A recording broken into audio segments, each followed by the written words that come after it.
Alléluia, alléluia, alléluia, bien-aimés dans le Seigneur Jésus-Christ.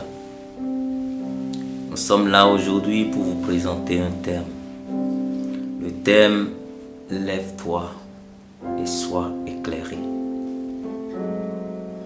Afin que tu fasses un bon pas dans cette nouvelle année et que ce pas serve pour la mission du Seigneur Jésus-Christ et pour ta mission dans ce monde.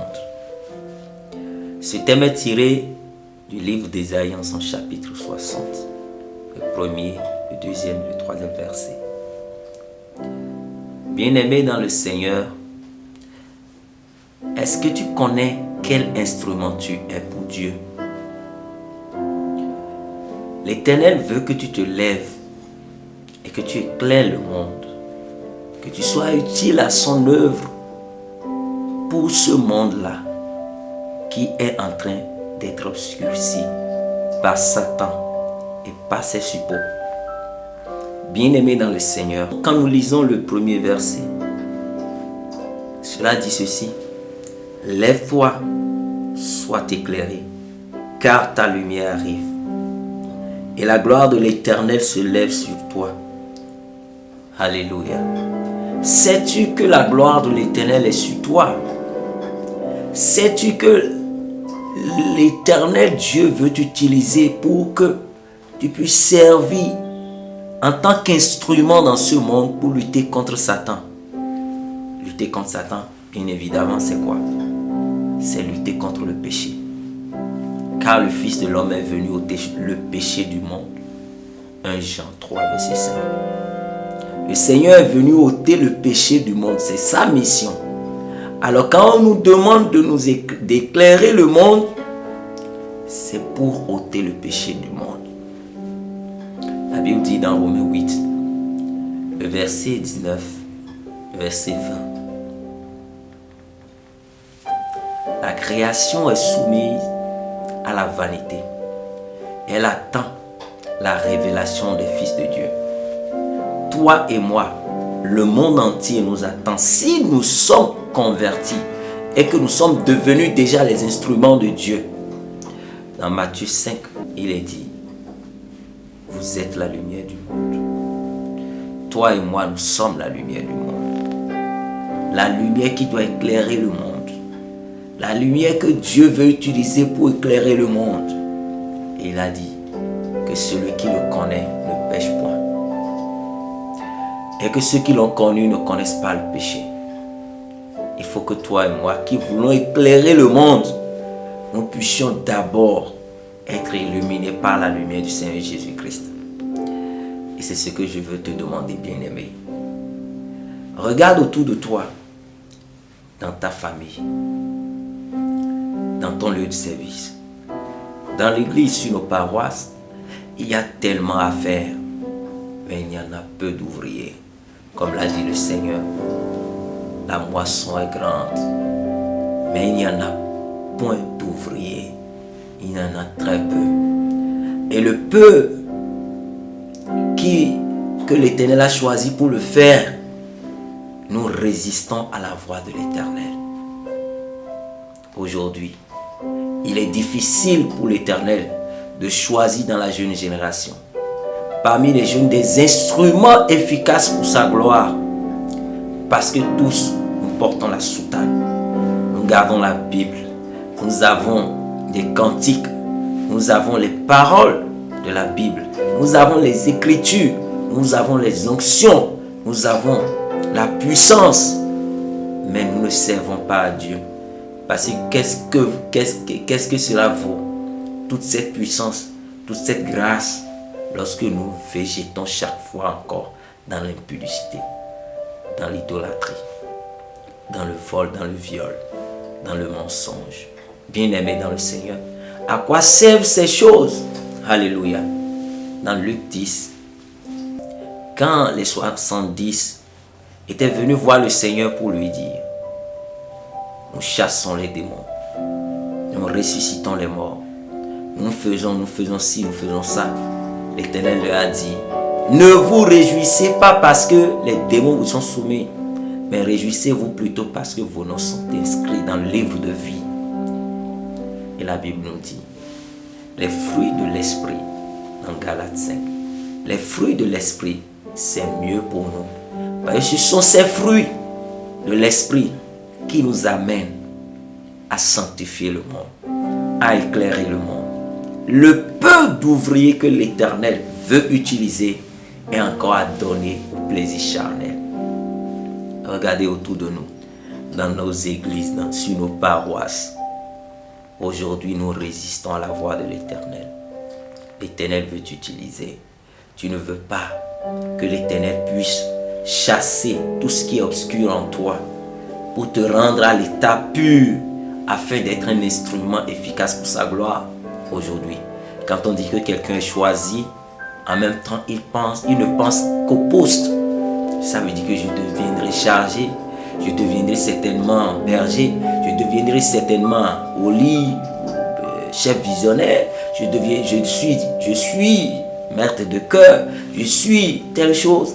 Et l'on confond la mission et les postes. La mission de l'Éternel, c'est autre chose. Les postes, c'en est autre chose. Bien-aimés dans le Seigneur, aujourd'hui, nous avons beaucoup d'appelés qui ont mal compris leur mission dans l'église du christianisme céleste et dans les autres églises aussi. Nous avons mal compris pour la majorité la mission que l'Éternel nous a confiée, la mission pour laquelle l'Éternel nous a appelés. Bien-aimés dans le Seigneur Jésus-Christ, le peu d'ouvriers que l'Éternel veut utiliser comprend encore mal la mission, la vocation. Et aujourd'hui, qu'est-ce que nous observons? Nous voyons des jeunes consacrés, visionnaires consacrés, des bergers consacrés, mais qui ne sont pas purifiés, qui n'ont pas accepté Jésus-Christ, qui ne connaissent pas Jésus-Christ, qui ne sont pas convaincus du royaume des cieux qu'ils prêchent. C'est bien dommage. Je vais t'arracher la vie. Je vais détruire tes biens. Je vais, avant que l'homme ne soit réellement convaincu. Cela fait que, pour la majorité, nous ne faisons pas la mission de Dieu avec amour. Regardez aujourd'hui, celui qui a appelé simplement à être un homme de médias, quand même il n'y a pas la nourriture, quand même il n'y a pas la suivi dedans, quand il aime ce qu'il fait, il s'y donne. Quand on prend un charpentier, un homme de métier, qui est destiné au métier, quand il le prend, il vit cela, même quand cela ne subvient pas à ses besoins, il se donne et il le fait pour réussir dedans. Mais aujourd'hui, les serviteurs de Dieu que nous sommes, pour la majorité, qu'est-ce que nous faisons? Il faut que le Père qui nous a missionnés nous menace parfois avant que nous n'acceptions. Et parfois quand nous acceptons, c'est pour le faire avec négligence. Or la Bible nous dit, dans Jérémie 48, verset 10, maudit est celui qui fait avec négligence l'œuvre de Dieu. Bien-aimé dans le Seigneur Jésus-Christ, quand l'Éternel t'appelle, il faut épouser ta mission. Il faut épouser ta vocation. Il faut épouser ton sacerdoce et le faire avec amour afin de participer à la sanctification du monde, de la planète. La création attend avec un ardent désir la révélation des fils de Dieu. Es-tu fils de Dieu? Bien-aimé, je veux parler aux fils de Dieu. Je veux parler à ceux qui sont la lumière du monde. Je veux parler à ceux qui sont le sel de la terre, comme l'a dit Matthieu 5, verset 14, 15, 16. Bien-aimé dans le Seigneur Jésus-Christ, je veux vous parler pour dire en quoi est-ce que nous participons à la sanctification de ce monde. Bien-aimé, lève-toi, sois éclairé. L'Éternel veut t'utiliser, mais il faut que tu saches, car il a dit, le serviteur n'est pas plus grand que son maître. S'ils l'ont accepté, ils nous accepteront. S'ils l'ont rejeté, ils vont nous rejeter. S'il a été traité de Belzéboul, toi et moi, on va nous traiter de démons. Enfants de mamie, n'est-ce pas cela ce qu'on nous dit aujourd'hui? Si tu acceptes la vocation de Dieu, Même tes propres parents vont te haïr. Tes propres frères vont te haïr. Car il a dit, ceux qui voudront vivre dans la piété seront persécutés. 2 Timothée 3, verset 12. Bien-aimé dans le Seigneur, si tu épouses la vocation de Dieu, je ne parle pas qu'au consacré, car dans ton lieu de service, tu peux être un instrument pour Dieu. Dans ton lieu de travail, tu peux être un instrument pour Dieu. Que fais-tu? Alléluia. Bien-aimé dans le Seigneur Jésus-Christ, nous devons nous lever. Nous devons éclairer le monde. Nous ne devons pas nous laisser distraire par Satan et par ses enfants. La distraction, c'est que tu ne sais pas ce qui t'attend en chemin. L'Éternel avertit toujours. Et les premiers apôtres, les premiers prophètes, les premiers serviteurs de Dieu, les premiers convertis, chacun d'eux a été un exemple, un modèle pour que nous puissions réussir notre mission. Si tu tombes, ne reste pas par terre. Relève-toi, car moi-même qui te parle, je suis au jour, le jour, en lutte contre le péché. Je tombe, je me relève.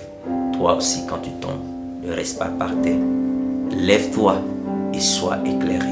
Si tu tombes, tu dois te relever. Plus loin, dans le verset 3, l'Éternel dit, des nations marchent à ta lumière et des rois à la clarté de tes rayons. Bien-aimé, qu'est-ce que le roi peut désirer chez quelqu'un qui n'a pas de puissance, qui n'a pas de force, qui n'a rien du tout? Bien-aimé, le président de la République, qu'est-ce qu'il peut rechercher chez un chrétien? Un grand opérateur économique, que peut-il rechercher chez un chrétien? Quelqu'un qui a de l'argent. Toi, tu n'en as pas, ou tu en as un peu moins que lui. Que peut-il rechercher à la clarté de ta lumière? Il recherchera que la vérité. Et la vérité, c'est le Seigneur Jésus-Christ. Car il a dit, je suis le chemin, la vérité et la vie. Il recherchera quoi? Le salut. Le salut de son âme. Et non le salut seulement de sa chair, de son corps.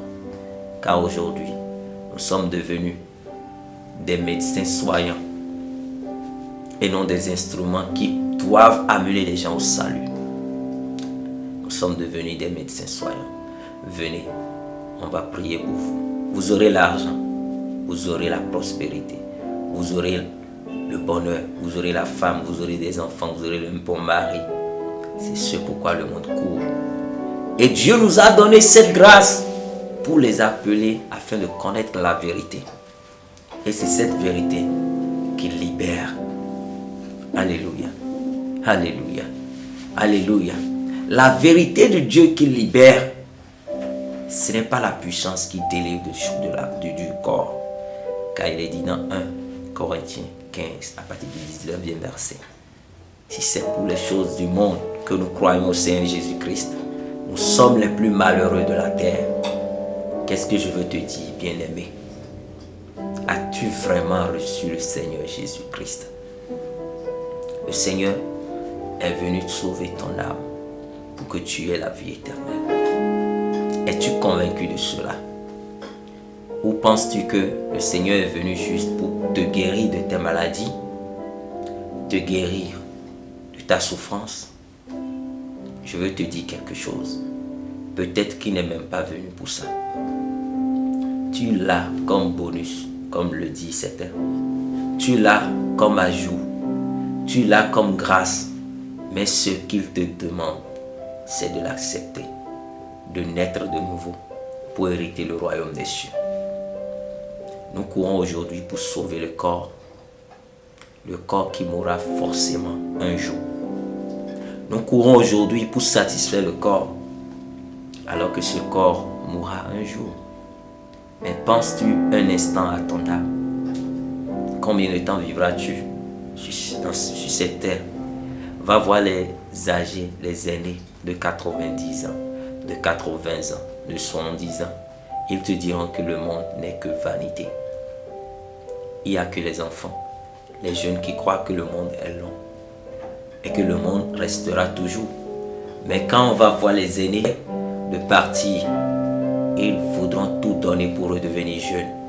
Parce que la vie ne suffit jamais. Tu partiras un jour. Mais après ton séjour sur la terre, qu'est-ce que tu emporteras? C'est pourquoi il faut que tu assumes ton statut de lumière. Ne te laisse pas endormir, mon frère, ma soeur.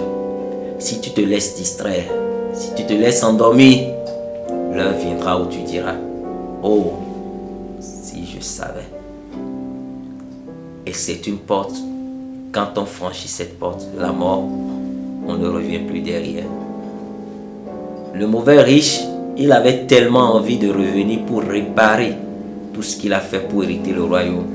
Parce qu'il a vu la beauté, la gloire de ceux qui ont souffert et qui ont hérité le royaume. Mais le pauvre Lazare qui a souffert ici, il était dans sa gloire. Il était avec Abraham. Penses-tu à cela toute l'année 2022 et les années à venir, si Dieu nous permet d'être en vie? Pensons-y. Que l'année 2022 soit une année où nous pensons beaucoup plus à notre spiritualité, à notre vocation, à notre mission, à la mission que l'Éternel a donnée au prophète, pasteur Samuel Bié ou Joseph Ochofa, afin de sanctifier le monde. Prenons-y notre part. Je prendrai ma part. Et toi alors, veux-tu prendre ta part dans cette vocation? Lève-toi aujourd'hui. Ne t'endors plus. Que l'Éternel soit béni, maintenant et à jamais. Au nom de Jésus-Christ. Amen.